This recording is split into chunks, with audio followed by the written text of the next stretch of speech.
Hey, real quick on the women's side, Sam. So Nebraska goes on the road. They beat Rutgers last week. Yeah. They're in Iowa this week. But the bigger story that came out of that was the Allison Weidner injury. You hate to see it. Of course, for her, it was her third season Yeah. ender. Can you just maybe put in perspective kind of where are the Nebraska women right now in terms of postseason outlook, and what does that impact of Weidner's injury have on this team? Right. Their hearts are heavy because Allison's one of the just the best people. And so she has worked very hard to get back from multiple injuries. And now she's, torn her knee up again. And that's very hard. That's certainly very, very hard. She was starting to get back to who she was on the court. She even said as much when they beat Michigan State. So to re-injure her knee in practice probably requires on her part a reevaluation of whether she wants to continue to play collegiate basketball. And it also requires Nebraska to, figure out how they're going to replace what she was bringing off the bench. She was coming off the bench, and so she was not a starter. I don't think she had gotten back to full speed, honestly, from her previous ACL injury and was only getting there just recently.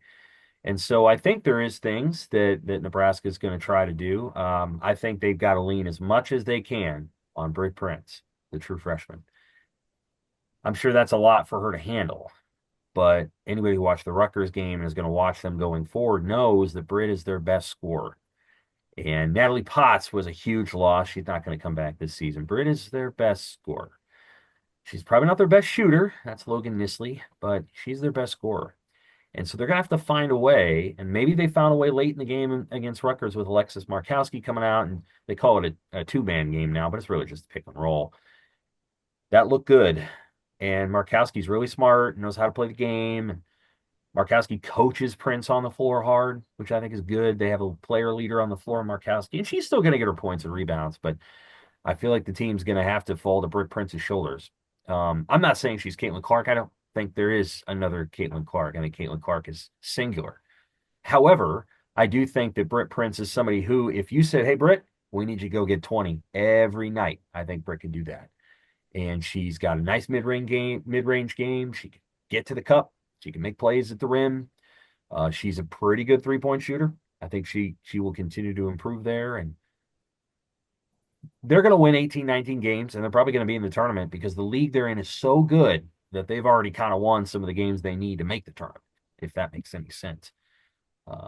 But for them to maximize their ceiling this season, I think Prince is going to have to do more and more. And they've got some gritty players around her that Amy Williams really loves, but I think it's going to be Prince, and we'll see how it goes. It's not going to be easy. That's not an easy thing to put on a freshman.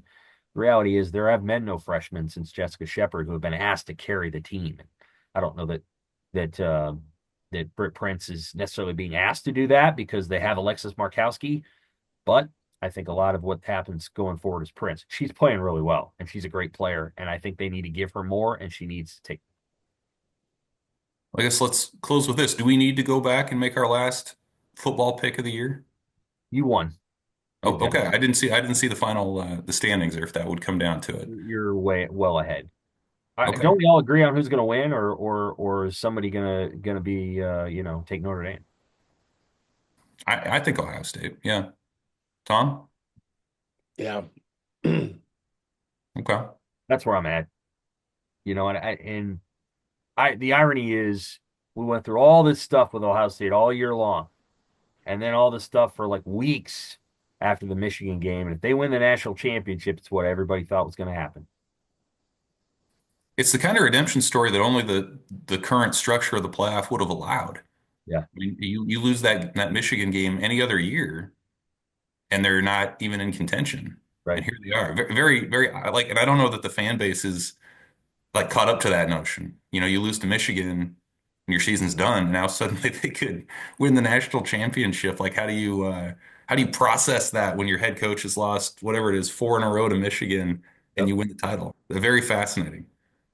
For sure. But they've earned it. I mean, they have kicked every team's tail in the playoff, including Texas. That Ohio State almost hurt themselves in that game with penalties and stuff, but they're clearly the best team. Um, Notre Dame will need a